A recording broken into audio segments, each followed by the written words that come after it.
Shalom semuanya, terima kasih Pak David dan juga Reva Fellowship. Hari ini saya senang sekali, untuk dikasih kesempatan karena biasanya hari Senin itu adalah meeting saya dan saya hari ini skip sebentar karena menurut saya kayaknya saya perlu juga kayak, wah ini kayaknya sebuah kesempatan lagi untuk sharing lagi. Eee, Kayaknya kalau nggak salah minggu lalu atau 2 minggu yang lalu ya, Pak David telepon terus, sharing juga soal hati dia dan aku bilang, ini kebetulan juga nih saya waktu itu sharing juga, sempat sharing testimoni saya di, eee, GBI Rock Bali waktu itu dan saya pikir, ini juga kalau memang, mmm, hati Tuhan ya, mau memang untuk menyampaikan testimoni, siapa tahu juga bisa memberkati teman-teman. Saya bilang, "Oke lah, siapa tahu, bisa menjadi berkat," gitu. So, hari ini saya akan sharing tentang Speak to Your Future, tetapi sebenarnya lebih ke kayak, apa namanya ya, eee, lebih banyak sharing soal pengalaman saya juga sih. So, just to give you a bit of, apa namanya, cerita saya mungkin di sini ada yang apa namanya, ada yang nggak kenal, "Ini Jordan Kamal siapa sih kok disuruh sharing?" Jadi, sekilas saja, jadi saya adalah, founder dari maubelajarapa.com sebenarnya. Dan, maubelajarapa.com itu adalah sebuah startup, platform seperti Tokopedia atau Bukalapak yang memang, fokusnya tuh di kursus-kursus. Jadi kalau orang ke maubelajarapa.com mereka tuh cari kelas-kelas seperti kayak belajar marketing, entrepreneurship, belajar masak, belajar, painting dan lain-lain gitu. Jadi aku tuh dari dulu tuh punya hati banget untuk kayak bagaimana ya cara untuk memperkaya Indonesia, bagaimana caranya untuk mengkasih skill, siapa tahu orang-orang di Indonesia tuh bisa belajar kan. Jadi saya pikir, mau dong, membuat, apa namanya, startup. Jadi itulah maubelajarapa.com. Nah, puji Tuhan banget, dengan, kebaikan Tuhan tahun 2020 akhirnya kita, apa namanya, bisa jadi besar, karena ada proyek pemerintah, yang namanya Kartu Prakerja. Jadi itulah dan mungkin aku akan sharing sedikit juga tentang saya punya bagaimana sih saya mengenal Tuhan dan kenapa itu penting untuk hari ini punya tema Speak to Your Future, untuk kita semua ya. Jadi saya sebenarnya lahir di Medan, eee, tapi cuma numpang lahir doang. Jadi 3 bulan saya udah pindah ke Jakarta dan saya umur 9, eee, udah dipindahkan ke Singapura. Jadi itu I grow up in Singapore, selama, 20 tahun dan baru balik, 8 tahun yang lalu lah atau 7 tahun yang lalu untuk membuat usaha saya ini. Nah, saya umur 14 itu terima Tuhan, lewat teman saya yang sering ajak saya ke gereja dan saya tuh lumayan, on fire ya. Pertama kali saya di-expose secara karismatik gereja, di mana lihat orang-orang tuh, eee, aku lihat kiri kanan semuanya anak muda umur 14, 15, 17 gitu kan, dan mereka tuh on fire banget, kayak mau masuk ke gereja aja tuh ngantri. Inside my heart I was like, "Ngapain sih ngantri, ke gereja aja ngantri," gitu kan. Tapi aku ingat pertama kali aku step into that church, aku tuh kayak feel the presence of God dan aku akhirnya terima Tuhan, aku jadi on fire banget dan imagine ya, setelah aku terima Tuhan, eee, aku aku langsung kayak, curious banget kayak kayak aku tanya temen aku, "Ini Speak in Tongues tuh apa sih? Kok aku mau?" Jadi akhirnya aku juga didoain. Terus, after 4 months, kalau nggak salah 3 sampai 4 bulan aku jadi terima Tuhan, aku langsung ngajar Bible study juga. Jadi tuh waktu itu tuh kayak, wah langsung gitu kan. Nah, tapi saking on fire-nya terlalu cepat. Dan waktu itu kebetulan orang orang tua saya tuh bukan Kristen. Jadi mereka tuh sebenarnya nggak suka saya ke gereja. Jadi waktu itu selama saya 2 tahun lah ngumpet-ngumpet ke gereja, akhirnya, mama saya tahu dan akhirnya dia tuh bilang, "Jor, aku tuh nggak suka kamu ke gereja." Dan akhirnya pas dia ikut ke gereja tambah kaget lah lihat lihat gereja aku yang City Harvest Church yang waktu itu lompat-lompat kayak gitu. Akhirnya dia bilang, "No, from today onwards kamu nggak boleh pergi ke gereja lagi." So dia langsung kayak bilang kayak gini, "Kalau kamu ke gereja aku akan tarik kamu balik ke Jakarta." So akhirnya, aku ya takut kan waktu itu anak kecil, nggak ada support system juga. Waktu itu kan juga gerejanya lumayan legalistik ya, dulu kayak, wah ngeri lah intinya. Jadi akhirnya aku pikir, ya udahlah, Mom, aku juga masih waktu itu umur 16 gitu kan, 15, 16, aku bilang, "Ya udahlah daripada berantem sama mama, aku nggak ke gereja." Dan lama-kelamaan aku juga, apa namanya, nggak baca Alkitab, aku nggak doa, dan akhirnya hilang aja gitu, kayak hilang gitu kan. Nah, ada satu kebiasaan atau tradisional yang buruk menurut saya, di keluarga Chinese especially. Jadi keluarga Tionghoa itu, mereka tuh suka yang namanya tuh Kwamya. Kalau untuk orang teman-teman nggak tahu Kwamya, itu namanya fortune telling atau suka lihat ramal. Kalau nggak lihat ramal, feng shui, biasanya tuh keluarga Chinese, keluarga Tionghoa itu pasti kayak 1 tahun sekali. Mereka tuh Kwamya ya, lihat lihat ramalan gitu kan. Tapi keluarga aku hebat banget. Dia tuh tiap 3 bulan pasti aja, lihat aja ramal. Saking sukanya lihat ramal. Aku tuh nggak suka sebenarnya. Aku udah bilang sama orang tua saya, aku udah bilang kayak, "Mom, Dad, kalau kalian mau lihat, lihat kalian aja gitu loh. Aku nggak suka diramalin. Kayak, kenapa why do you put fear gitu loh, atau kenapa dikontrol gitu. So I don't want." Tapi waktu itu orang tua aku bilang, "Udah kamu ikut aja, ini suhu hebat banget gitu kan, bisa lihat masa depan kamu apa." Aku tuh ditarik waktu itu. Jadi akhirnya aku ditarik ke apa namanya, eee, ke ke mana, ke lihat suhu itu.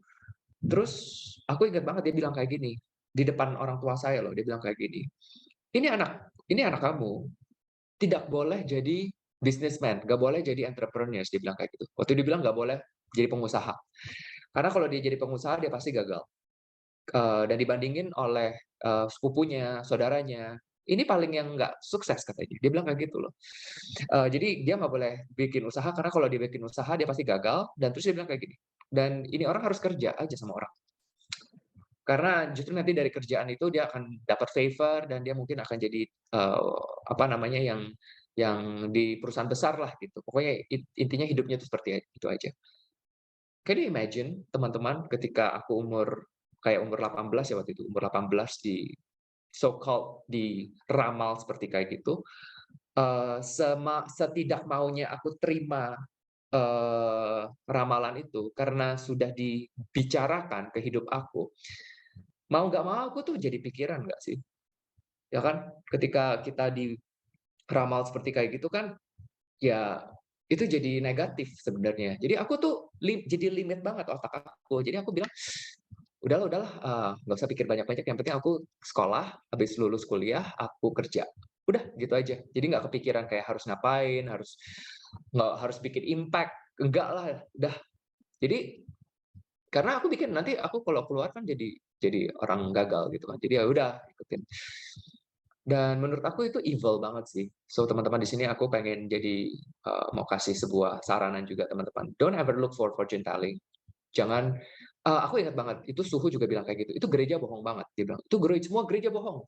Tuhan Yesus tuh nggak ada." Aku imagine dia bilang kayak gitu. Dan dulu karena aku udah lama nggak baca Alkitab, aku nggak punya sebuah personal relationship lagi, udah lama. Jadi akhirnya aku juga iya-iyain dan aku jadi punya doubt. Aku jadi nggak gitu percaya sama Tuhan, aku nggak percaya sama Tuhan Yesus. Jadi berantakan banget otak aku. So, sekarang aku pikir balik ya, sebenarnya bahaya banget, kalau kita ke ramalan. Kenapa? Karena awal-awalnya, orang tua saya, papa mama saya pergi ke ramalan itu karena awal-awalnya tuh diramalin bagus banget. Jadi awal-awalnya itu bagus, "Wah, nanti kamu akan mendapatkan rezeki ini, rezeki itu." Of course bagus kan. Jadi lama-lama ya ketagihan. Nah, nanti pelan-pelan dia akan, bilang, "Oh, wah, nanti tahun depan nggak bagus nih, kamu harus beli ini, kamu harus, menyembah dewa ini, dewa itu, dewa ini." Dan yang aku sekarang realize adalah iblis itu hebat untuk mengumpat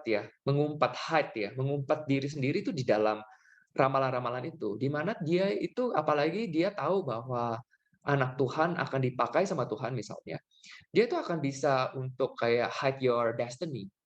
So if you as a children of God, anak-anak Tuhan, kalian cari ramalan, awal-awalnya pasti yang kalian dapat adalah bagus. Wah, benar nih. Wah, bagus nih. Wah, wah, apa namanya, tepat sekali ya apa yang dibilang, tepat sekali, pasti tepat. Tapi ujung-ujungnya dia itu akan menyembunyikan destiny kamu. Itu yang aku rasa ya. So, jalan 18, berapa tahun waktu itu dengan defeated mindset, aku pikir, "Ya udahlah nggak usah ngapa-ngapain," gitu kan. Jadi depression sih, ya bukan depression sih, tapi jadi kayak kayak kayak nggak ada arti hidupnya. Dan aku tambah gila sebenarnya. Jadi aku tuh tambah bukannya tidak suka sama ramalan, aku tambah cari ramalan, aku pelajarin feng shui, aku pelajarin yang namanya kayak ya horoskop lah, "Shio apa kamu? Oh, kamu elemen ini, tanggal berapa?" Aku bisa waktu itu hitung. Sampai teman aku yang Kristen, dia bilang, "Jor, dulu tuh kamu gereja banget, kok sekarang kamu kayak gini banget?" Tapi I don't know why, tapi aku was drawn to that. Nah, berkat doa dari teman-teman aku yang dia lihat ini orang kok sesat sekali gitu kan. Berkat doanya mereka aku tahu, aku ingat tahun 2007, waktu itu aku ada di, kuliah aku, tahun terakhir, semester terakhir. Tiba-tiba aku nggak tahu kenapa pas di rumah, pas aku lagi belajar, hadirat Tuhan datang aja. Tiba-tiba aku bisa nangis. Terus tiba-tiba kayak ada suara bilang, "Jor, it is time. Jor, ini waktunya untuk kamu balik." Aku kaget dong, loh kok ada suara kayak gini? Kenapa? Hati aku kok jadi rindu Tuhan gitu loh. Padahal aku udah kayak feng shui-an juga kan ikut-ikutan kayak gitu kan. So, akhirnya in the end aku, eee, nggak berani, waktu itu udah berani sih karena waktu itu udah umur 20-an. Jadi kan orang tua juga udah tahu lah aku dewasa. Cuman aku bilang, "Wah ini should I go back to church or not?" Tapi itu hadirat Tuhan tuh datang terus sampai aku akhirnya bilang, "Oke oke." Ya udah aku akhirnya pergi ke gereja dan waktu itu aku nangis, di City aku balik lagi ke gereja itu, di City Harvest Church di Singapura dan aku nangis hadirat Tuhan dan aku tahu in my spirit, aku tahu, wah Tuhan mau aku stay di gereja ini. Sejak aku balik lagi, ke Tuhan, hidup aku berubahnya luar drastis, jadi luar biasa. Tahun 2007 aku balik ke gereja, tahun 2008 aku baptis. Tahun 2009 aku pergi ke sekolah teologi di SOT karena kan aku udah lulus kuliah. Habis lulus kuliah aku kerja. Pas aku kerja, oh aku bikin bisnis deh, aku bikin bisnis. Aku pengen coba bikin bisnis, akhirnya aku gagal dong. Kayak, waduh ini susah banget ya jadi entrepreneur, wah jangan-jangan beneran nih ramalannya kayak gitu. Jadi akhirnya aku nggak, I'm lost. Jadi akhirnya aku pikir ya udahlah daripada aku kerja. Waktu itu aku udah memutuskan untuk kerja sama orang waktu itu. Sebelum aku mau terima offer untuk kerja, akhirnya cell group leader aku waktu itu tanya, "Jor, sebelum kamu masuk ke dunia kerja, kamu ikut aja sekolah teologi cuman 4, 5 bulan doang kok." Aku bilang, "Oke, 5 bulan." Oke, aku juga bilang sama Tuhan, "Tuhan, I want to seek the kingdom of God first. I want to know." Aku nggak mau jadi orang Kristen yang cuman ke gereja tiap minggu doang, yang gitu-gitu aja. I want to know my destiny, Lord. Aku bilang sama Tuhan kayak gitu. So, akhirnya aku sign up, aku bilang sama orang tua saya, "Papa, Mama, aku, belajar teologi ya." Diomelin dong sama papaku, "Kamu mau jadi pendeta? Aku udah kasih kamu belajar ini bisnis, udah belajar komputer, sekarang kamu mau belajar Alkitab, kamu mau jadi pendeta ya? Hah? No use banget sih," dia bilang kayak gitu, useless banget, aku inget. Tapi karena waktu itu aku juga, udahlah nggak apa-apa, orang tua ya concern mungkin kan, takut kan nanti masa depan anaknya kan nggak sukses gitu. Akhirnya ya udah, aku tetap pergi ke sekolah teologi waktu itu dan amazing banget. I think sekolah teologi is one of the if I never make that decision, kalau aku nggak make that decision untuk masuk ke sekolah teologi, aku nggak ada hari ini. So, that school of theology, aku dibuka banget mata aku yang soal prophetic. Aku kenal Tuhan lebih dalam lagi lewat firman-Nya. Tiap hari aku baca firman, tiap hari aku worship, like I feel like I was in heaven. Nah, di sekolah teologi ini, aku ketemu satu ibu-ibu, ya, namanya Miranda. So, ini ada fotonya di sini, aku kasih contoh, di sini Miranda. Jadi ini mamaku, ini Miranda, ini papa aku. Puji Tuhan banget ya, ini tahun 2011 aku ambil foto ini, orang tua saya akhirnya terima Tuhan, amazing banget. So, akhirnya dia juga ketemu yang namanya mama rohani saya, ini mama rohani saya namanya Miranda.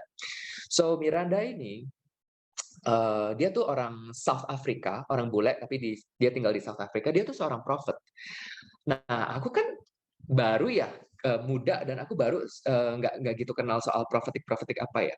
So, aku nggak gitu percaya sama prophetic words sebenarnya. I never really like take it to heart prophetic words. Tapi si Miranda ini tuh bisa lihat-lihat yang lucu gitu loh. Kayak kayak gini, I find her weird. Aku tuh rasa bahwa orang prophet itu aneh. Soalnya dia sering kayak gini. Contoh ya pas aku worship ya, tiba-tiba dia bilang, Jor, kamu lihat gak tuh di depan? Ada kakinya Tuhan Yesus besar." Itu suka kayak gitu. Terus dia bilang, "Jor, Jor, lihat nggak tuh ada malaikat." Aku tuh nggak lihat apa-apa, tapi ya aku aminin aja lah, iyalah, iya, gitu kan. So, I find it so weird untuk ketemu orang prophetic seperti dia. Nah, suatu hari dong aku ajak dia jalan-jalan ke Clarke Quay di Singapura. Clarke Quay kalau untuk teman-teman yang tahu ya, aku inget banget, kita di Clarke Quay, keluar dari MRT, terus jalan, terus dia tiba-tiba stop dong. Terus dia stop, terus dia lihat tangannya dia gitu.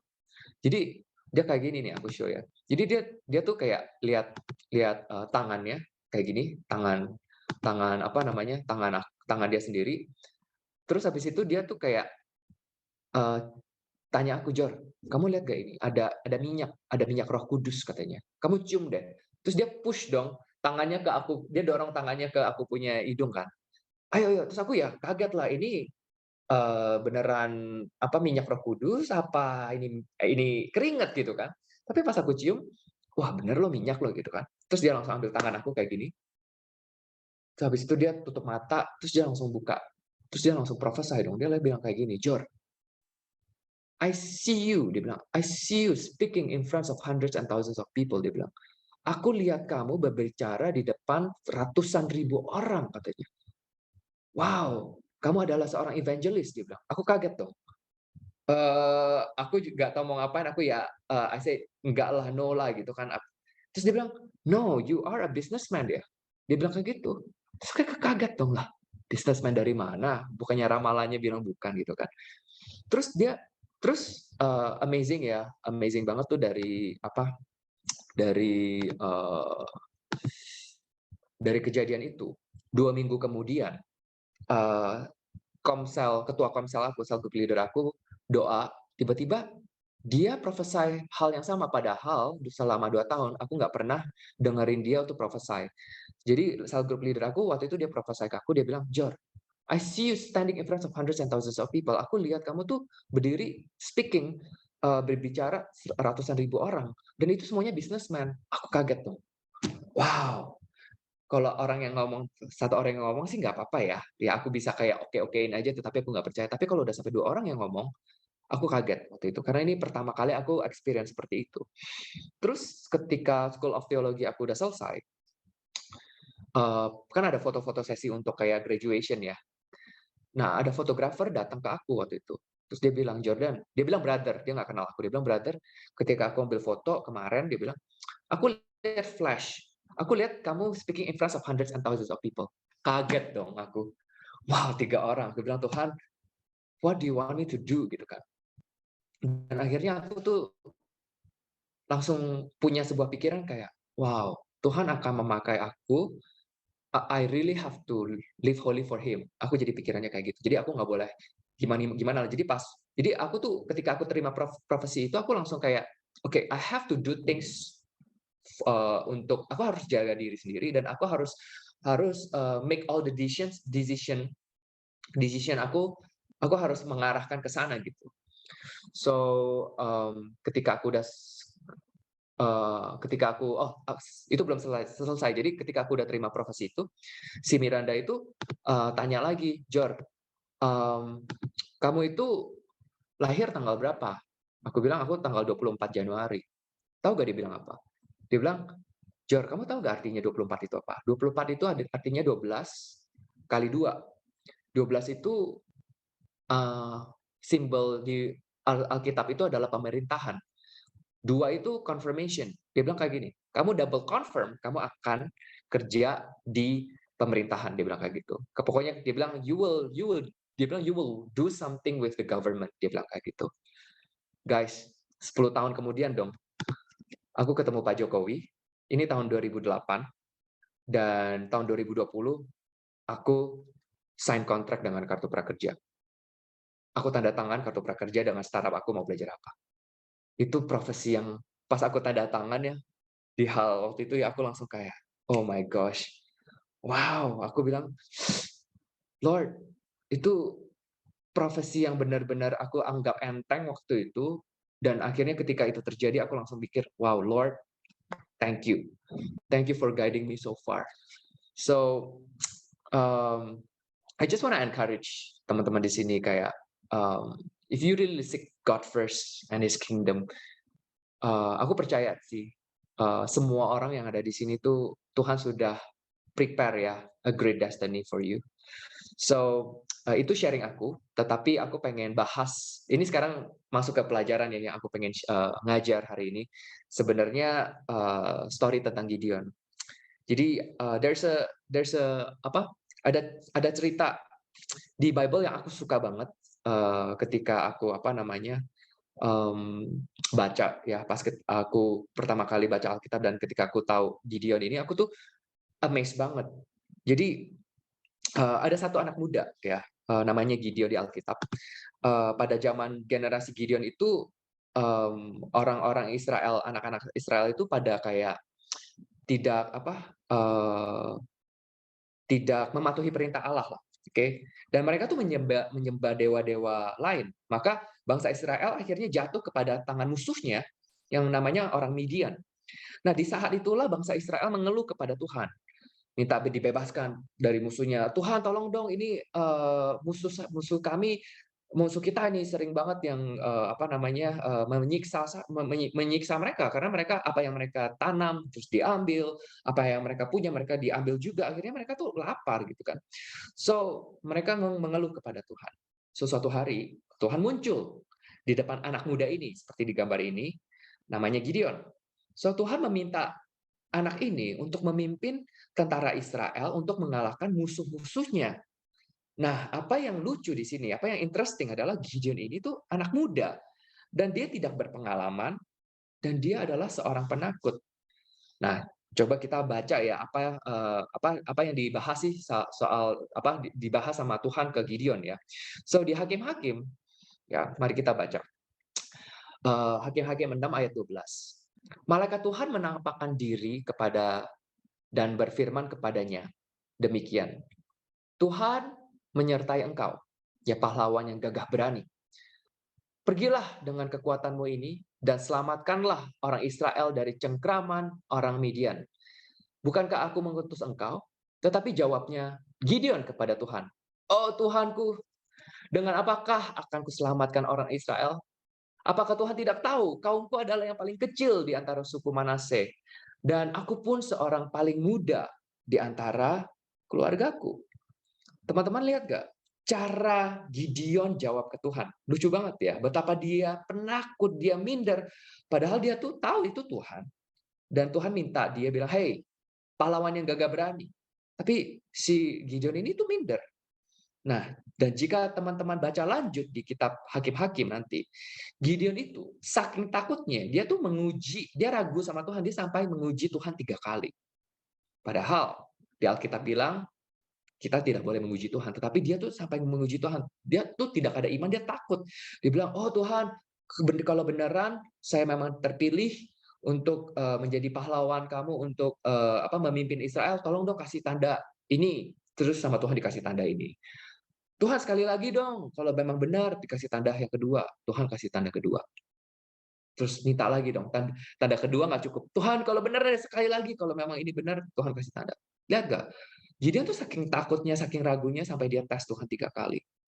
Dan of course, tentunya at the end of the story, oke, di cerita yang terakhir, Gideon berhasil memimpin 300 prajurit Israel dan mengalahkan ratusan ribu musuhnya. Nah, apa yang aku suka dari story ini, teman-teman? Apa yang aku suka banget dari cerita ini? Ada satu hal yang Tuhan lakukan di sini dan aku suka banget. Dan aku pengen teman-teman coba pay attention ya. Saat sebelum Gideon jadi pahlawan beneran, ya, dia belum pergi ke perang, dia malah masih penakut. Tuhan terlebih dahulu memberi identitas warrior ini kepada Gideon. Hey, pahlawan yang gagah berani. Di bahasa Inggrisnya tuh mighty hero. The Lord is with you.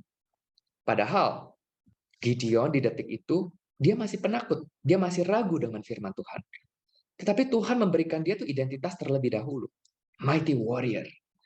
Ini yang aku mau teman-teman pelajari dari karakternya Tuhan.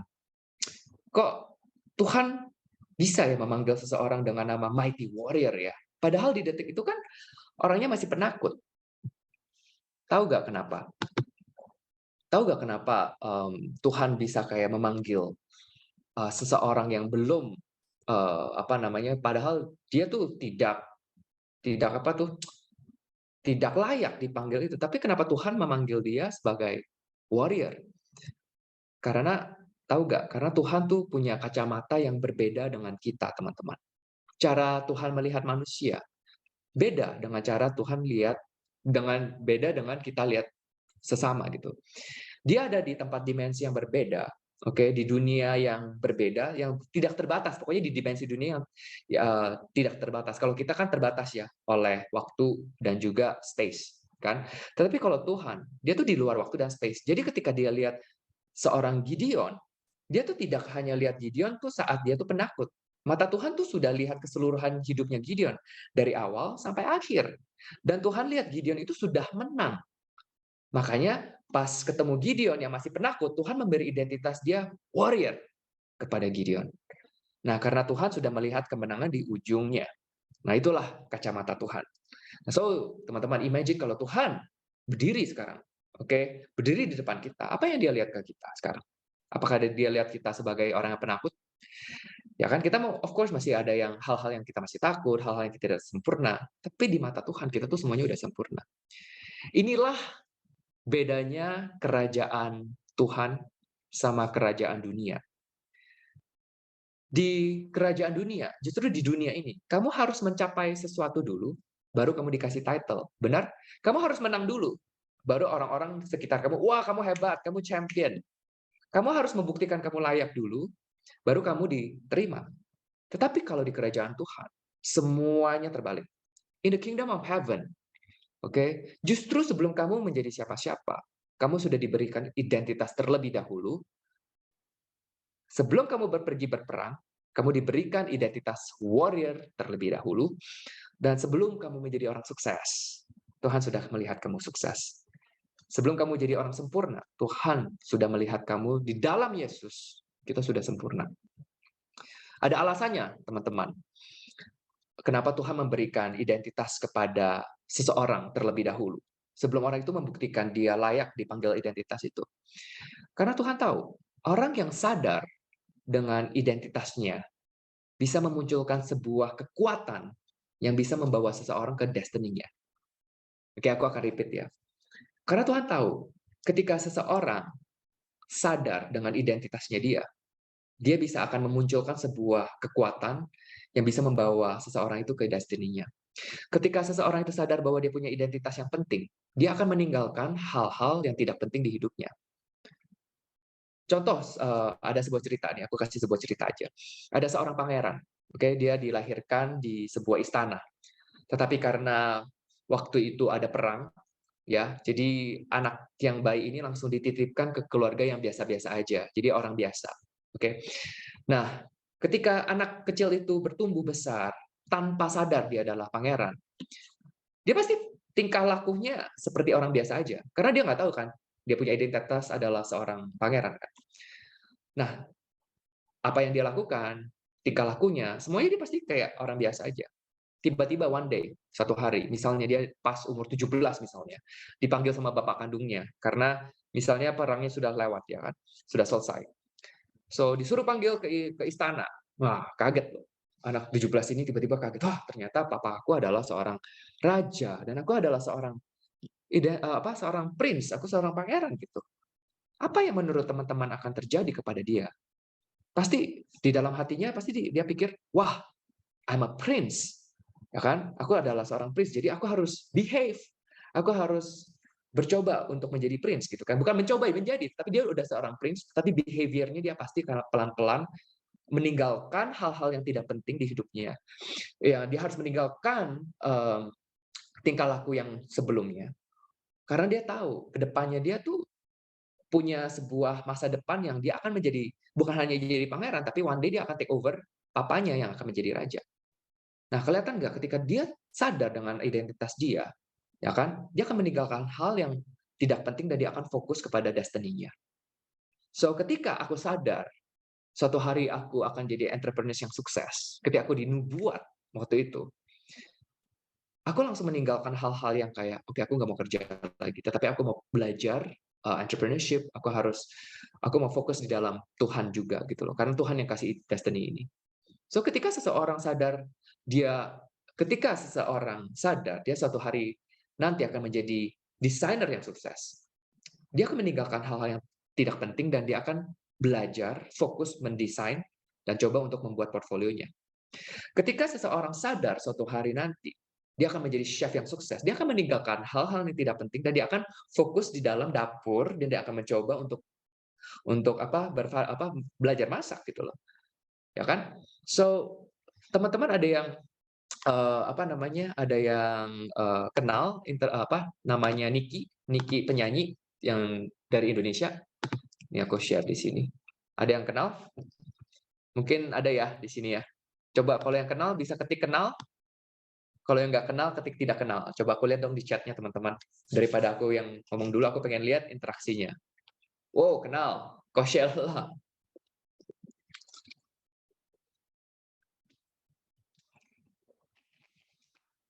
Tahu kok belum kenal, yes. So tahu ya. So Niki ini luar biasa sekali.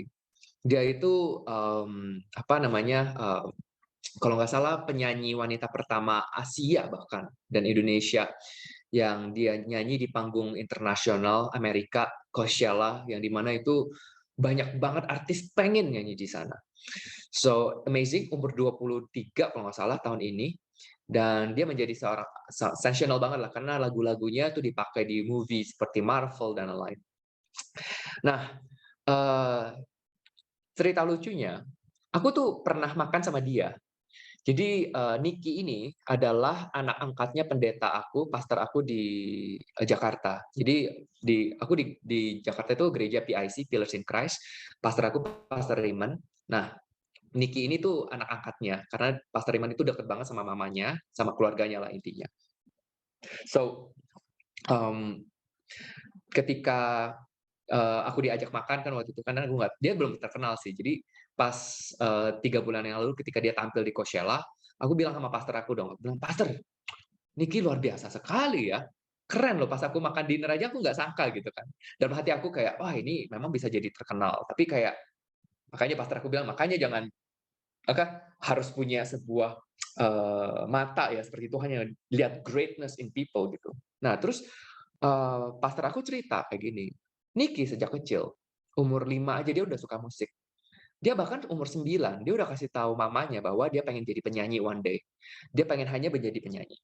So, dengan berkat doa orang tuanya, akhirnya si Niki dikasih belajar musik dan lain. Nah, apa yang terjadi ketika dia tahu identitas dia one day, dia akan menjadi seorang penyanyi yang terkenal. So, si pastornya aku bilang kayak gini, tahu gak apa yang dilakukan? Ketika teman-temannya pas dia grow up ya, pas dia lagi bertumbuh besar umur 14, 15, 16, teman-temannya pergi clubbing, nonton Netflix, si Niki di rumah, di kamarnya, bikin lagu, belajar musik, belajar gitar, dan belajar nyanyi, dan akhirnya dia upload video-videonya di YouTube, dan akhirnya dia sign kontrak ya, dikasih kontrak sama 88 Rising, dan akhirnya dia terbang ke Singapura. Dan hari ini jadi terkenal lah dia. So, lihat gak teman-teman, ketika seseorang sadar dengan identitasnya mereka, akan ada sebuah kekuatan dan juga disiplin yang membuat hal-hal lain menjadi tidak penting. Dan mereka akan berubah dan behave sesuai dengan identitas mereka. Ketika when you know that you are an eagle, you stop behaving like a chicken. When you know that you are a prince or princess, you stop behaving like ordinary people. When you know God is going to use you to make impact, ketika kalian tahu bahwa Tuhan akan memakai teman-teman untuk membuat impact, teman-teman kalian ya bisa gosip, boleh have fun, boleh mabok, boleh menghabiskan waktu mereka yang di hal-hal yang tidak penting. Tetapi ketika kamu tahu bahwa Tuhan akan memakai kamu, okay, you will start living your life for Christ. You will spend time, kalian akan menghabiskan waktu kalian membaca Alkitab untuk mengenal Tuhan lebih banyak lagi, akan spend time worshiping Him, karena kalian tahu kalian punya destiny yang besar, karena kalian punya identitas yang dikasih sama Tuhan. Okay? Because you know that God is going to use you.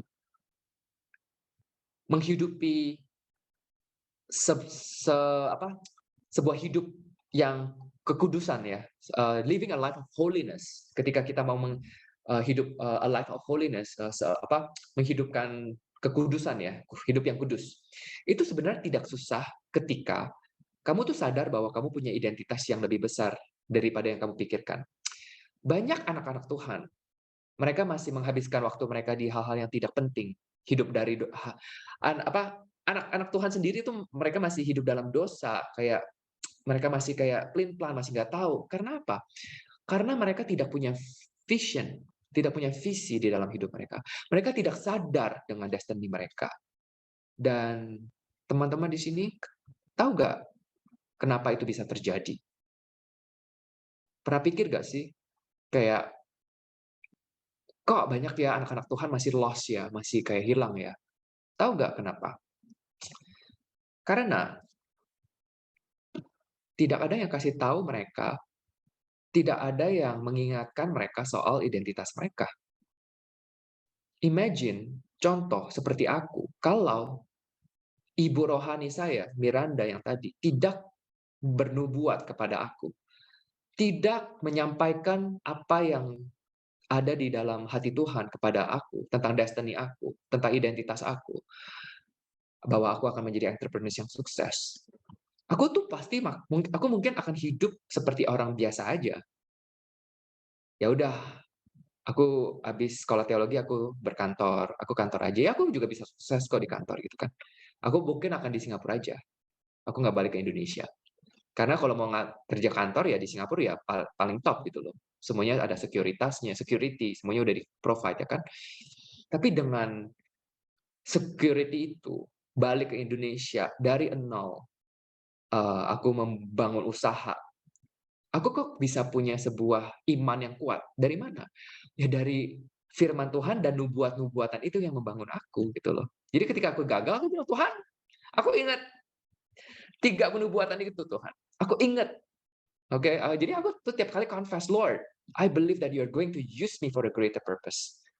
Karena ada orang yang nubuat ke aku dan aku jadi akhirnya aku ngerti, oh aku akan dipakai oleh Tuhan. Kalau enggak, aku mungkin kerja kantor ya seperti diramal oleh sama orang peramal itu, oleh suhu-suhu itu. So, teman-teman, makanya penting sekali kita harus saling mengingatkan, remind one another about our identity, saling menubuat, ya kan? Seperti dikatakan oleh Paulus di 1 Corinthians 14, 3-4. But one who prophesies strengthens others, encourage them, and comforts them. A person who speaks in tongue is strengthened personally, but one who speaks a word of prophecy strengthens the entire church.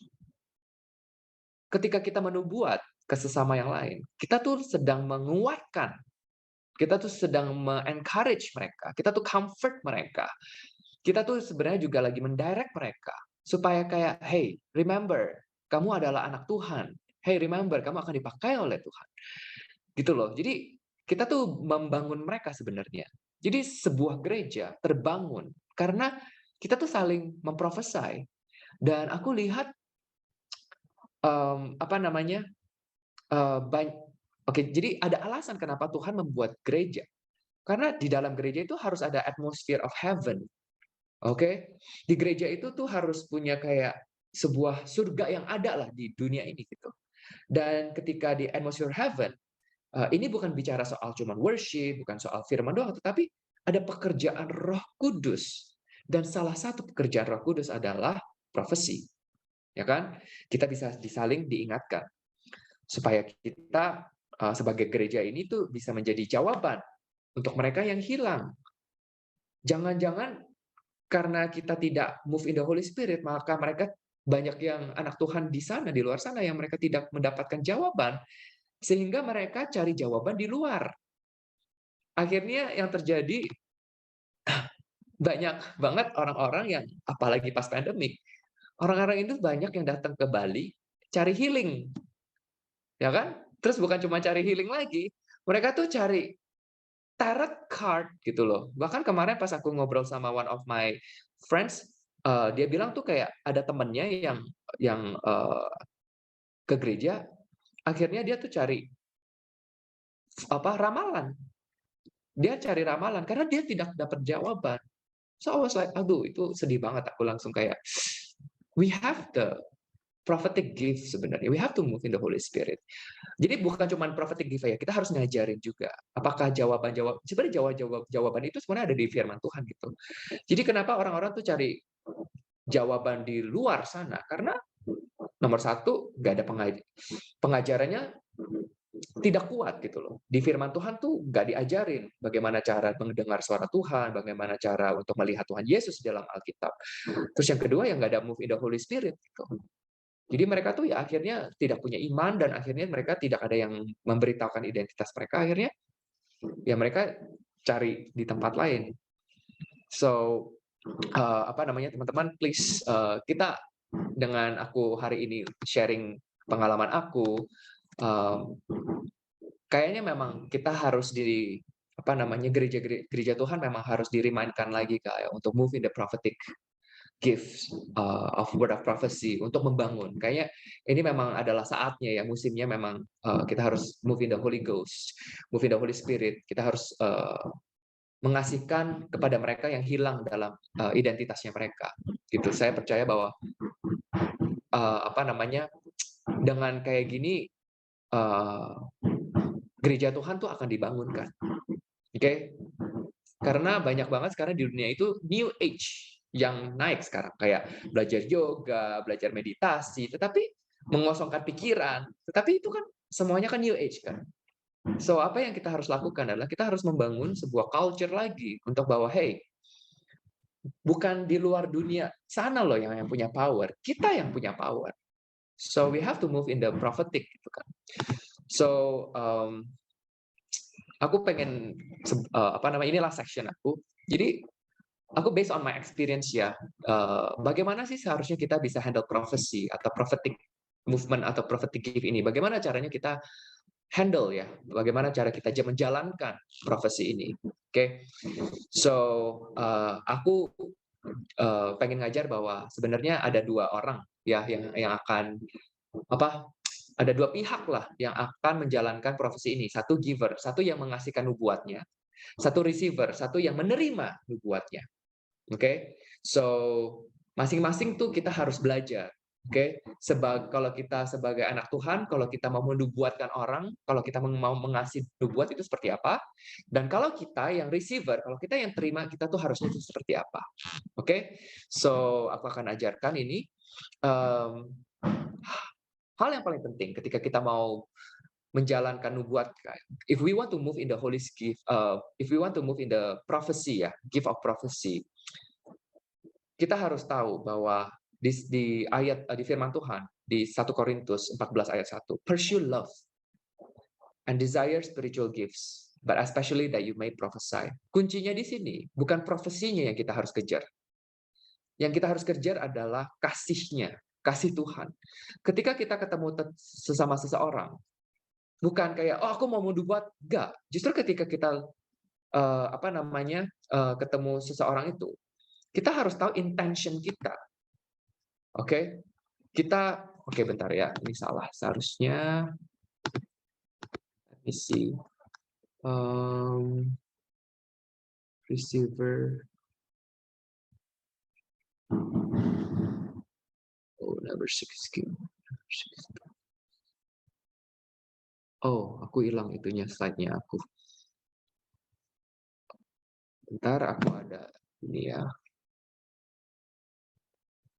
Mana di sini intention-nya.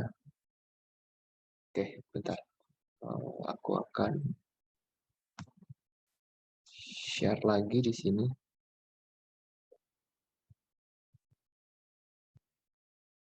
Oke. Oke, anyway. Seharusnya ini sender. Seperti orang yang ini ya, bentar. Oke, pursue love. Oke, jadi untuk kita anak Tuhan yang menubuat kepada orang, kita harus ingat bahwa nomor satu yang harus kita cari intention kita ya harus adalah love. Oke, kita harus tahu intention kita. Ketika kita ketemu orang itu, ketika kita mau menubuat orang itu, intention kita tuh harus yang namanya pure in the way that pakai kacamata Tuhan. ini agak susah ketika kita ketemu seseorang, karena misalnya kalau kita langsung ketemu seseorang ya, kita tuh kayaknya langsungnya tuh kayak, eee, judge ya, kita langsung ketika kita dengan mata kita. Makanya prophetic gift itu adalah moving with the eyes of God. Jadi melihat lewat kacamata Tuhan. Jadi ketika kita mau bernubuat untuk orang lain, kita tidak boleh kayak, "Oh, aku lihatnya tuh dia tuh seperti ini," enggak. Justru kita harus tanya apa yang Tuhan lihat, dengan kasihnya Tuhan tuh seperti apa ke dia. Ingat seperti kayak dia lihat Gideon yang belum sukses, tapi Gideon yang belum sukses, tapi Tuhan lihat dia tuh udah sukses gitu. So kita harus mempunyai sebuah kacamata Tuhan yang punya hati, the love of God untuk kayak, untuk memberkati orang ini. Jadi ketika aku, biasa waktu itu kan hari Minggu lalu kan ada holiday ya, ada kayak, worship worship session tuh di Bali waktu itu. Nah, aku membantu Ko Riki. Ko Riki itu dia yang painter, tetapi dia punya prophetic card. So, apa yang terjadi adalah kita prophesy ke orang-orang. So, apa yang terjadi, ketika aku memprophesy seseorang, aku tuh biasanya di hati aku tuh kayak, "Tuhan, apa ya yang Tuhan pengen sampaikan ke orang ini ya?" Terus aku juga memikirkan, "Tuhan sayang banget sama orang ini. Tuhan tuh kasih banget apa, sayang banget lah sampai Tuhan tuh bener-bener there is a identity in this person that ini aku pengen menyampaikan." So itu ya harus menjadi sebuah, pertanyaan ya kepada Tuhan. Jadi bukan kayak, "Oh aku tahu apa yang aku mau sampaikan," tetapi lebih kayak, "Tuhan, ini anak Engkau Tuhan, apa yang Tuhan pengen menyampaikan ke dia?" Jadi kita jadi messenger-nya, oke? Itu love. Oke, nomor 2, aku nggak tulis di sini, sebenarnya aku ada di PowerPoint aku, cuman aku somehow delete. Yang kedua, kalau teman-teman bisa catat adalah sebagai kita yang menubuat, kita tuh harus, eee, apa namanya, kita harus be responsible dengan apa yang kita menyampaikan, oke? Intinya tuh kayak kita tidak boleh terlalu kita harus tahu bahwa ini tuh, spirit jadi kayak gini, aku tuh sometimes lihat ya ada beberapa prophets yang nubuat itu either mereka tuh mau kontrol, jadi controlling spirit atau empowering spirit. Jadi kita harus tahu intention-nya, kita nggak boleh kayak, "Oh, aku mau menubuat ini karena aku pengen orang ini tuh kayak gini." Biarpun kamu rasanya benar ya, kayak, "Oh, kamu harus married sama orang ini, karena aku lihat, di dalam roh tuh kamu punya suami itu ini," gitu. Kita tidak boleh step over ada thing kayak gimana tuh kalau kalian kalian kalau mau nubuat tuh kalian kasih instruksi seperti kayak gitu, kalau bisa mengurangin itu. Nanti aku akan jelasin ya, ada di ayatnya, nanti aku akan jelasin, biarpun kamu merasa itu benar, kalau bisa jangan. Jadi kayak kamu jangan bilang kayak, "Kamu harus kayak gini, kamu harus kayak gitu." Jadi, kita punya responsible sebagai, apa namanya, anak Tuhan yang menubuat, kita lebih bagus tuh kayak membuka aja hati Tuhan. Nanti suruh orang itu yang memilih, dia maunya itu seperti apa. Nanti ada ayatnya, aku akan, kasih ya, jelaskan. So itu nomor 2 harus be responsible. Nomor 3, aku belajar di sekolah teologi dan ini juga pengalaman aku, kalau bisa jangan prophesy tentang bisnis, tentang relationship, dan juga tentang, penyakit. Kalau ini 3, kalau bisa dikurangin. Apalagi kalau kita yang masih baru ya, masih baru-baru. Bahkan kalau kamu wise, kalau kamu prophet, kalau kalau kalian adalah nabi yang wise, kalian akan mengurangi, biarpun itu benar banget sampai Tuhan memang mau kasih, pasti Tuhan akan kasih, gitu loh. Tetapi mengurangkanlah untuk memprofesai orang di bisnis, di apa namanya, di politik especially, kita udah lihat ya kejadian yang banyak banget ya, prophesy-prophesy yang salah, to never prophesy. So aku diajarin di sekolah teologi aku, dia bilang, "Jangan prophesy tentang politics, tentang itu, kecuali memang" ya susah ya. Jadi dia kayak oke, Pastor Mike Connell waktu itu ajarin aku kayak gini, "Relationship nggak boleh diprophesy karena yang relationship itu bukan untuk diprophesy, relationship itu untuk didoakan dan harus didoakan untuk mempunyai wisdom untuk menjalankan relationship itu. Bisnis sama, eee, orang itu bukan apa, jadi kalau mau prophesy yang maksud aku tidak boleh prophesy bisnis itu kayak gini, "Oh kamu harus masuk ke Bitcoin, kamu harus masuk ke ini, kamu harus masuk ke" itu kalau bisa jangan. Karena what happen kalau crash? Ini terjadi juga. Ada prophet yang prophesy kamu harus masuk Bitcoin, akhirnya crash. So never. Karena eh, orang yang di bisnis yang diperlukan bukan prophesy, yang diperlukan adalah wisdom. Oke? Eh, Penyakit juga kayak papa aku. Papa aku tuh sebelum meninggal kanker waktu itu banyak banget loh pastor-pastor yang datang prophesy bahwa dia akan sembuh. Dan ketika dia meninggal, what happened? Aku kepahitan. So, Pastor Mike Connell waktu itu ajarin aku bilang, ajarin kita lah, thank God banget karena Pastor Mike Connell akhirnya aku pulih. Dia bilang tuh kayak gini, penyakit itu bukan untuk dinubuat, penyakit itu didoakan supaya healing gitu. So akhirnya aku ngerti, oke, so next time aku try not to prophesy over these things lah. Jadi kalau memang terjadi ya udah gitu loh. Tetapi kalau bisa kita jangan touch on that points gitu. So itu yang bahas soal sebagai kita yang nubuat ya. Tetapi at the same time jangan sampai kayak ketakutan kayak ya udah aku nggak mau nubuat sama sekali gitu. Enggak. Let the Holy Spirit guide you. Let the Holy Spirit lead you. Jadi pelan-pelan. Aku kan juga bukan yang kayak sharp banget ya kalau lagi memprofesikan.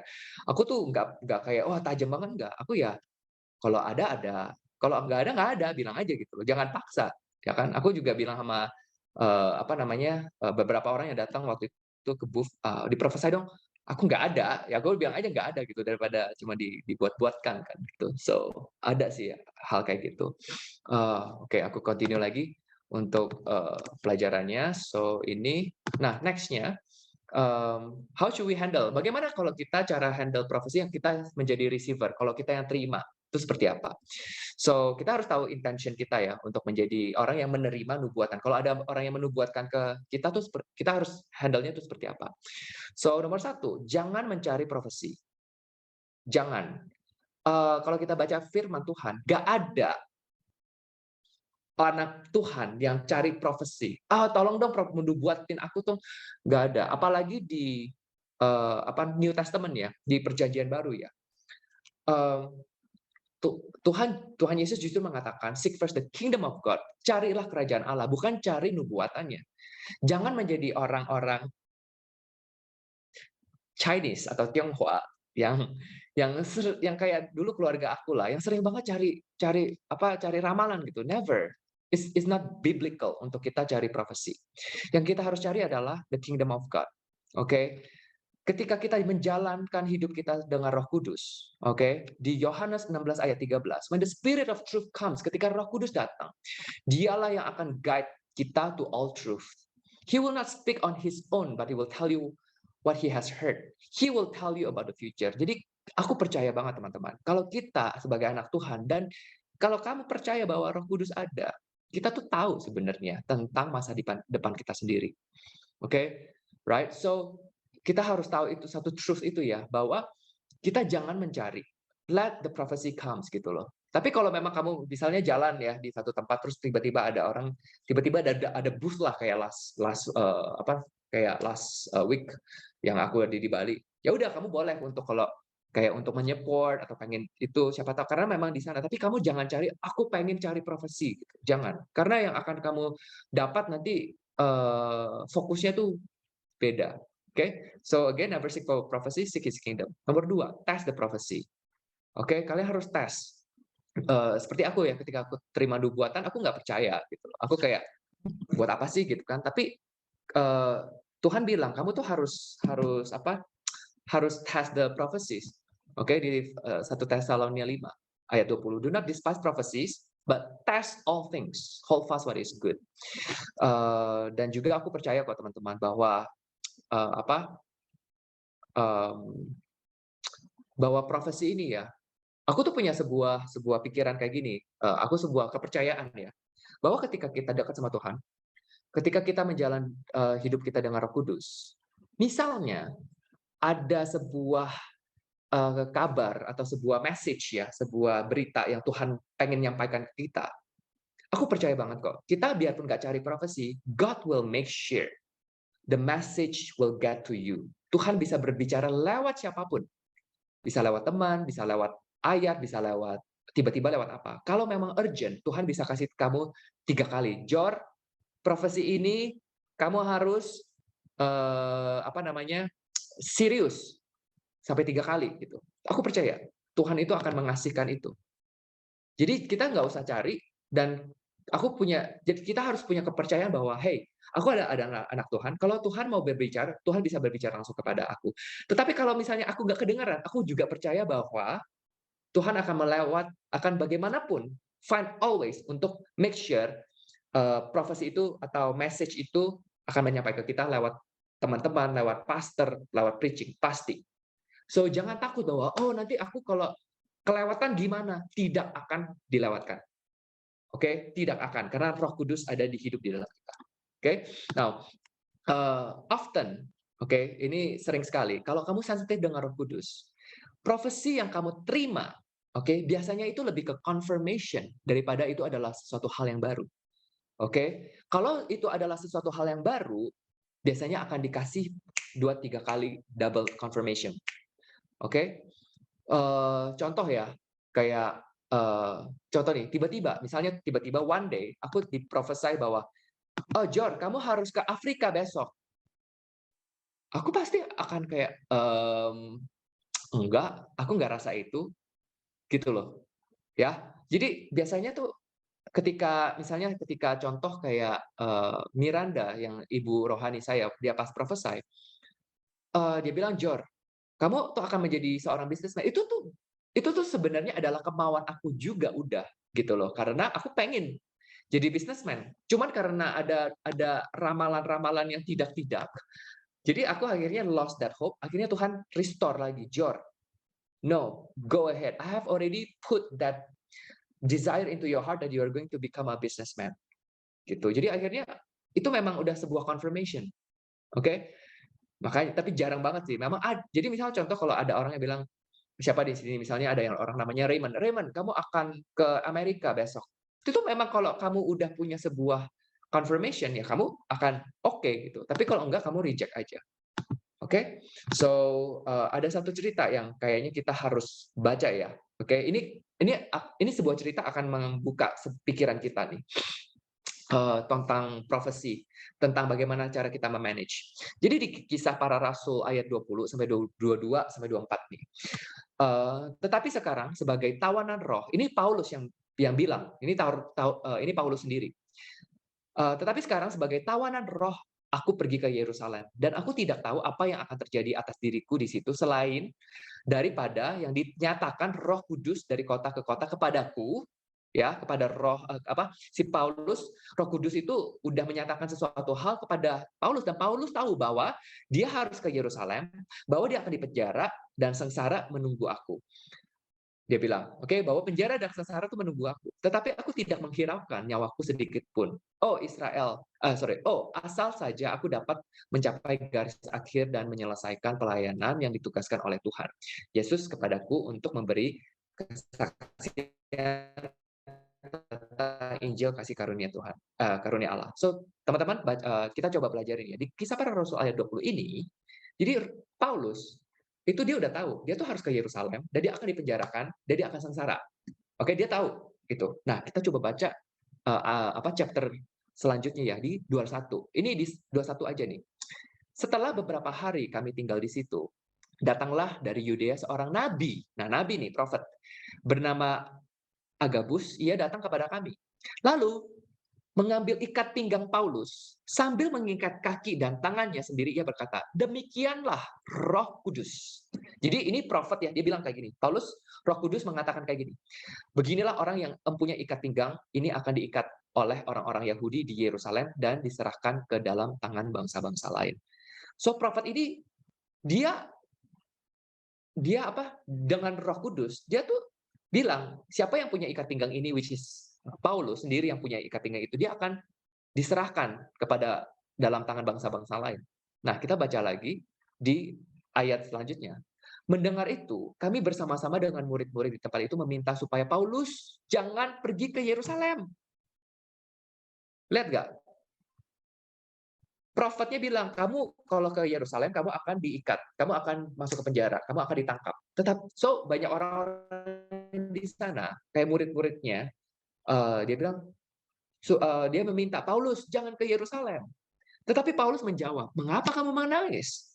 Dan dengan jalan demikian mau menghancurkan hatiku. Sebab aku ini rela bukan saja untuk diikat, tetapi juga untuk mati di Yerusalem oleh karena nama Tuhan Yesus. Karena ia tidak mau menerima nasihat kami, jadi si Paulus tuh nggak mau menerima nasihatnya mereka, kami menyerah dan berkata, jadilah kehendak Tuhan. Oke, so aku mau cerita sedikit di sini teman-teman. Di chapter sebelumnya, Paulus itu udah tahu bahwa dia akan pergi ke Yerusalem dan dia akan ditangkap, dia akan masuk penjara. Di chapter selanjutnya ada confirmation dari prophet-prophet bahwa hey Paulus kamu akan ditangkap. Tetapi prophet itu nggak bilang loh, Paulus kamu tidak boleh ke Yerusalem. Lihat nggak? Jadi di chapter 20 si Paulus terima dari Roh Kudus bahwa aku akan pergi ke Yerusalem. Di ayat selanjutnya, di chapter selanjutnya ada prophet confirm siapa yang mempunyai ikat pinggang ini akan masuk ke penjara. Tetapi murid-muridnya yang lain bilang, Paulus, jangan kamu pergi ke Yerusalem. Kamu lihat nggak? So apa yang kita harus pelajari dari sini? Sebagai prophet, sebagai bukan prophet ya, sebagai yang kita kasih prophetic sama kita yang menerima prophetic. Ingat, ketika Tuhan mengasihkan sebuah gambaran seperti yang tadi ini orang yang mengikat pinggang itu, oke? Si siapa namanya? Mana tadi? Ini yang si Agabus. Oke, ketika kita mendapatkan sebuah gambaran dari Tuhan seperti Agabus ini, jangan menambah-nambahkan lagi. Karena Agabus terimanya apa? Terima visinya adalah ya udah kamu akan memang diserahkan ke dalam tangan-tangan bangsa. Tapi kita tuh nggak boleh kayak menambahkan seperti kayak ini. Kayak murid-murid di tempat itu meminta supaya Paulus jangan pergi ke Yerusalem, jangan gitu. Lihat nggak? Itu ada spirit of controlling nih jadinya. Jadi udah dikasih sebuah profesi, sebuah gambaran, kita jangan bilang, oh kamu harus kayak gini, kamu tidak boleh ke sana, nanti kamu akan ditangkap. Jangan. Kasih Paulus yang terima profesi itu, dia decide. Karena Paulus sebagai anak Tuhan juga, dia udah ada Roh Kudusnya, dia tahu. Sebelum ayat ini, dia di ayat 20, dia udah tahu bahwa Roh Kudus udah kasih tahu dia, memang destiny kamu adalah untuk masuk ke penjara nanti, harus ke Yerusalem dan harus mati untuk the good news of the gospel. So jangan memainkan Roh Kudus gitu loh, jangan kayak controlling. Kamu open aja, tetapi nanti suruh mereka yang pilih, karena Tuhan akan yang guide. Oke? Okay? So pray and speak over your prophecy. Oke? Okay? Karena menurut aku hal yang paling susah sebenarnya pray and speak itu aku ambil dari ayat ini sih. Mark 11, 22, 23. So Jesus answered and said to them, have faith in God. For assuredly I say to you, whoever says to this mountain, be removed and be cast into the sea, and does not doubt in his heart, but believe that those things he says will be done, he will have whatever he says. So Tuhan Yesus bilang, kalau siapa yang percaya, yang punya iman di dalam Tuhan, dan siapa yang mengatakan kepada gunung ini, dan be removed, okay, be cast into the sea, dan tidak doubt in his heart, tetapi percaya, those things he says will be done. Jadi itu yang menurut aku ini juga adalah salah satu prophetic act ya. Kita harus bicara. Kalau teman-teman lihat di sini, oke, lihat nggak? Say itu ada 4 kali. Say-nya di sini tuh, I say to you, whoever says to this mountain be removed. Believe cuma sekali. Jadi biasanya tuh Tuhan tuh very specific ya. Kalau kita percaya, oke, we need to confess. We have to say it out. Nggak boleh cuma kayak, oh aku percaya kok. Tetapi we have to say it out. Oke, so itu yang aku sering banget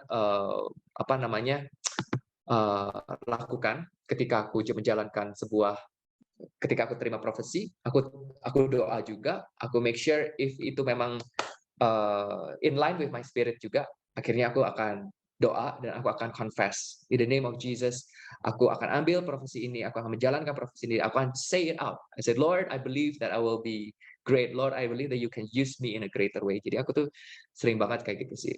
So itu aja yang aku mau share pada Fit untuk teman-teman di sini. Siapa tahu ada pertanyaan, aku akan membuka ini sebagai Q&A juga.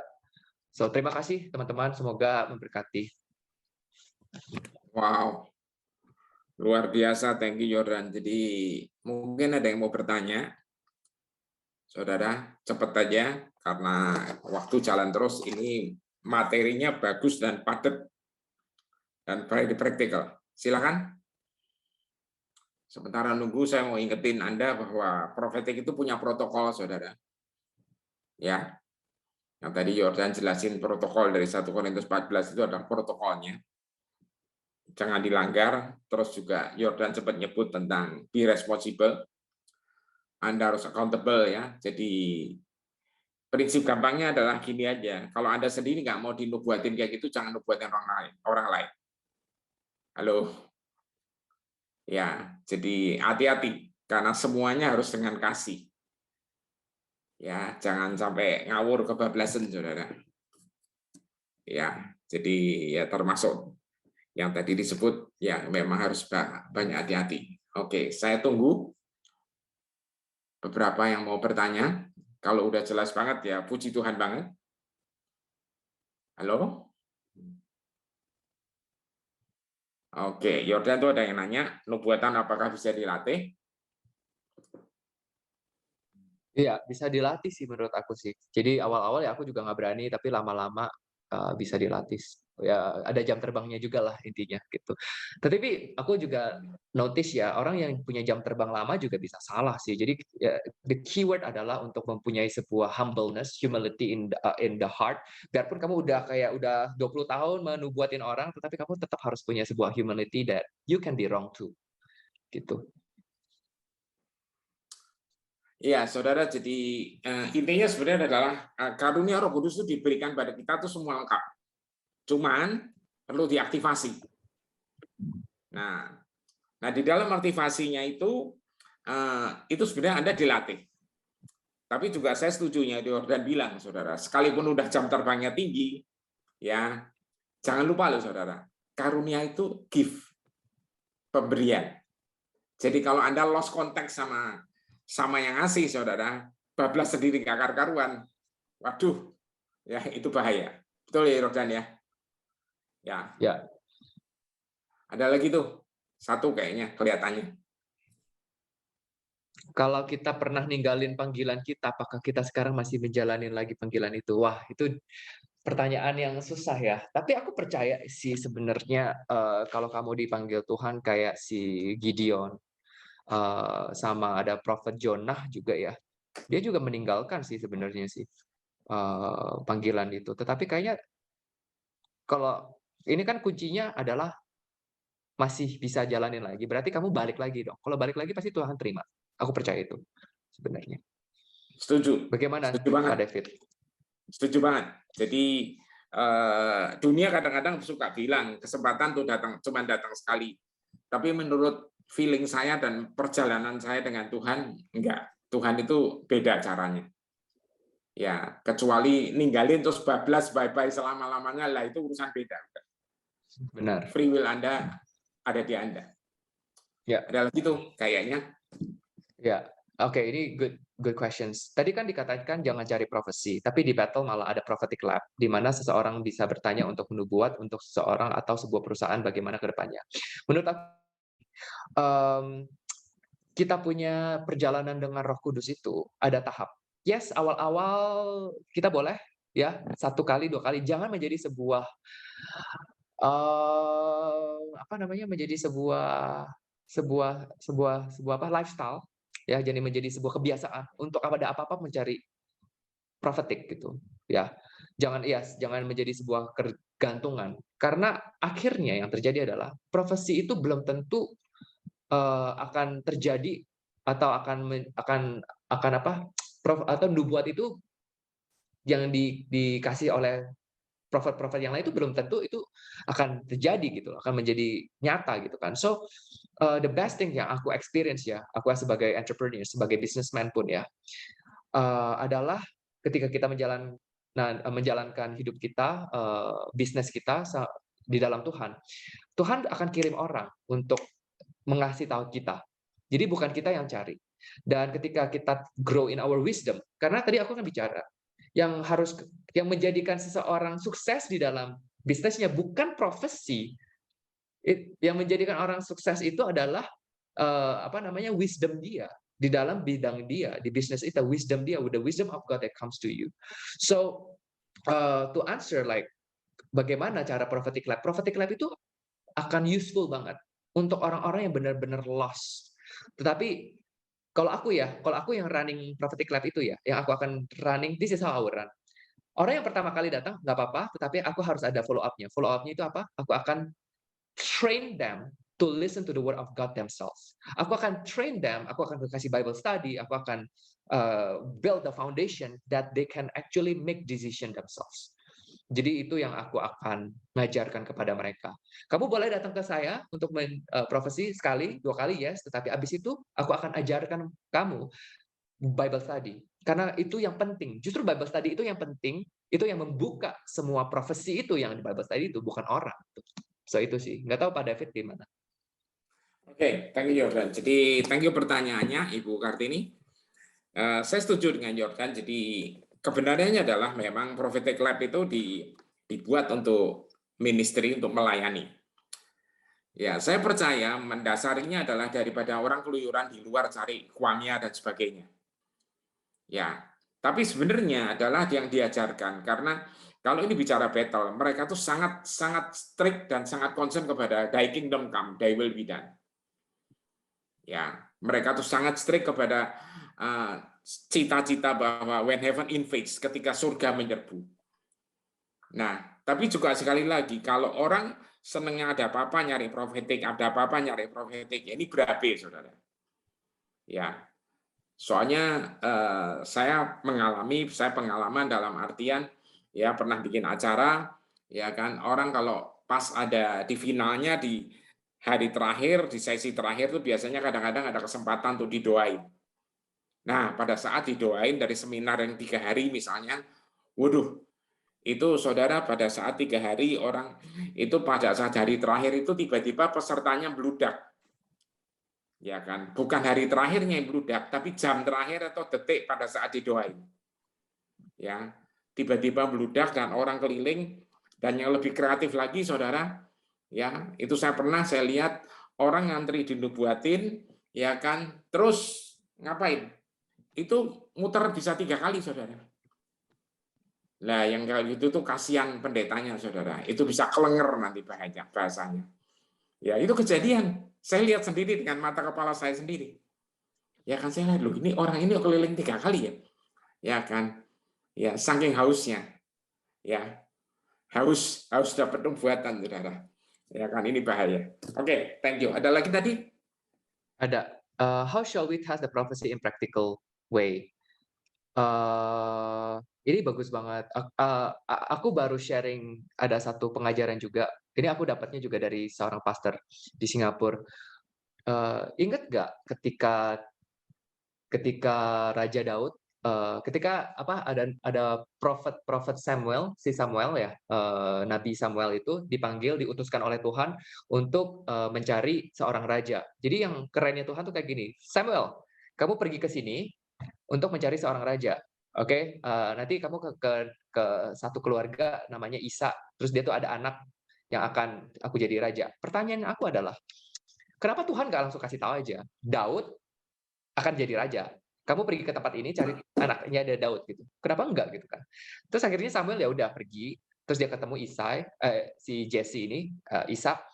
Terus pas dia pertama kali ketemu anak, kalau pertama kali ketemu anak si Isa ini, dia bilang, "Oh ini Tuhan karena digagah kan. Ini pasti Tuhan memilih dia." Terus Tuhan bilang, "Bukan, itu bukan." Ini sesuatu pelajaran yang kita bisa pelajarin. Prophet Samuel aja salah. Lihat nggak? Jadi kita tuh nggak boleh kayak terima blak-blakan bahwa, oh, pastor aku bilang kayak gini, berarti ini akan terjadi. Prophet Samuel aja salah, gitu kan? Jadi kan salah. Terus Tuhan bilang bukan. Makanya Tuhan bilang, for man sees the appearance, tapi Tuhan lihat hati kan. Nah itu kan makanya karena si Prophet Samuel ini salah. Terus abis itu yang lucunya adalah akhirnya satu-satu anaknya satu-satu kan. Terus si Nabi Samuel bilang ini bukan, ini bukan, ini bukan. Apa yang kita bisa pelajarin lagi dari sini? Sebagai prophet Samuel aja yang udah jadi prophet yang luar biasa, dia harus lewatin proses. Satu, oh ini bukan, satu ini bukan, satu ini bukan. Dan akhirnya kok nggak ada. Terus akhirnya Si Isa bilang, "Oh, aku masih ada satu anak lagi di sana, di luar," gitu. Dia lagi, shepherding the sheep gitu kan, lagi menggembalakan domba gitu. Masih aja kayak, "Oh ya udah, kita tunggu dia baru datang." Nah, ketika si David datang, baru didoakan, di-anoint, di apa namanya, diurapin, dia adalah seorang raja. Now, bagaimana cara tes, prophecy in practical way, ini aku pelajaran dari tadi ya. Aku akan tes seperti ini, aku akan tahu bahwa nggak semua profesi itu akan benar, biarpun dia tuh sehebat-hebatnya kayak Prophet Samuel, dia akan salah. Kedua, ketika kita dinubuat, kita tuh tidak boleh langsung bahwa besok akan terjadi. Ketika si Raja Daud itu dinubuatkan dia akan menjadi raja, tahu nggak dia kapan jadi raja? 20 tahun kemudian, dia baru jadi raja, ya kan? So, testingnya dari mana? Dia tes aja, jadi intinya tuh tesnya itu kan di Alkitab di firman Tuhan tertulis very clear. Cara tahu profesi itu dari Tuhan adalah ketika profesi itu akan lewat. Jadi ketika itu terjadi, itu adalah profesi dari Tuhan. Jadi cara testingnya, jadi tahunya tuh dari mana? Misalnya aku kan dibilangin bahwa, "Hei, kamu akan kerja nanti dengan pemerintah."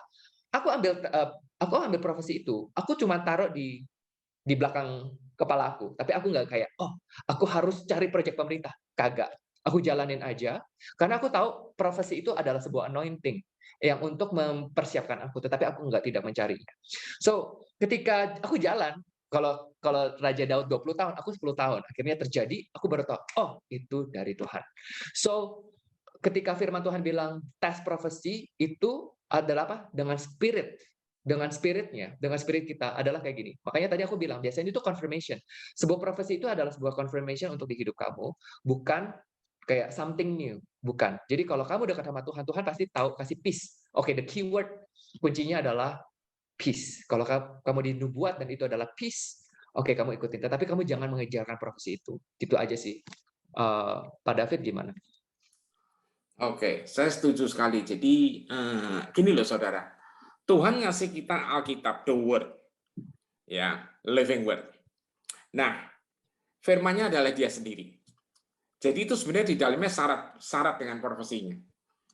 Ya, tadi Yordan bilang tentang kalau ada orang minta, ya oke lah dikasih. Tapi habis itu akan dia kasih Bible study. Saya sangat setuju. Ya, itulah sebabnya kami ngembangin School of Worship.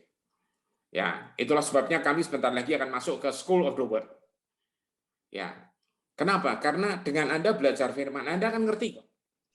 Ya, Tuhan akan bawa kemana. Ya, Anda akan mengerti dengan sangat jelas. Karena apa? Semuanya berlangsung dengan keintiman. Ya, jadi sekalipun belum pernah kena nubuat kasarnya, ya, tetap Tuhan akan bawa Anda luar biasa. Amin. Ya, itu ada lagi pertanyaan atau enggak? Kalau enggak ada, akan saya close. Ya, Ada 3 tapi nanti pertanyaan lagi nih. ada. Ada 3, kayak lumayan keren nih. Oh, aku baca ya, untuk mengetahui destiny kita, kita pasti akan bertanya kepada Tuhan dan berharap ada suatu jawaban dan tanda. Lalu terkesan tidak ada jawaban dari Tuhan. Bagaimana sikap hati kita ketika kita bertanya, tapi berkesan Tuhan silent, no prophecy, no sign? Bagaimana? Mmm, Kayak gini, aku percaya bahwa kalau kita dekat sama Tuhan, Tuhan akan bicara. Tetapi, purpose tujuan kita untuk membaca Bible adalah untuk melihat Tuhan Yesus, ya kan? Ketika kita mengenal Tuhan Yesus, kita akan melihat banyak hal, berkat semuanya akan ada gitu kan. Ketika Tuhan choose to keep quiet, pasti dia ada reason-nya, dia pasti ada alasannya kenapa dia harus choose to keep quiet. So, ini yang aku menganggapin ya, karena waktu itu papa aku pas sakit, pas udah mau meninggal dan akhirnya aku fall into depression. Apa yang terjadi kepada aku? Aku kayak gini aja, sikap hati itu seperti apa? Aku bilang kayak gini, "Tuhan, mmm, even if I fail, ketika aku gagal sebagai manusia, aku masih percaya bahwa Engkau adalah Tuhan yang baik." Itu doang.